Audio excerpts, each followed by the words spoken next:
Kumusta mga kaboxing? This is Boy Kalawang TV. So update lang po tayo mga idol sa naganap na official weigh-in ng ating kababayang Pinoy na boksingero na mapapalaban bukas sa bansang Thailand. So dahil po sa naganap na official weigh-in na yan kanina, tumimba nga po ang ating kababayang boksingero na si AJ Pasiones sa timbangan ng 109 pounds. Habang ang makakalaban naman po nito na Chinese boxer na si Zhang Li ay tumimbang naman po ito sa timbangan ng 108 pounds. Kaya dahil po dyan mga idol, kapa nga po nilang dalawa na abot ang official weight limit sa light flyweight division. Kaya asahan na po natin na tuloy na po bukas ang bakbakan ng dalawang boksingero na ito sa ibabaw ng lona.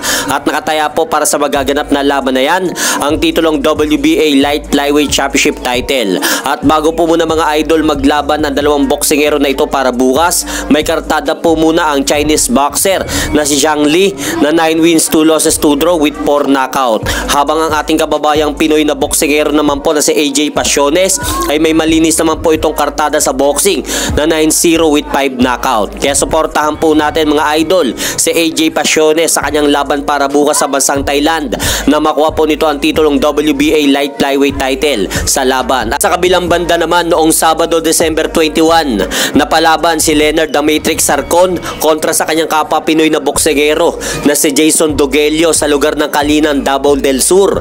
Matapos nga po nitong i-dispatch ang kanyang kalabang Pinoy na boksingero na si Jason Dogelio sa pamamagitan po ng second round knockout.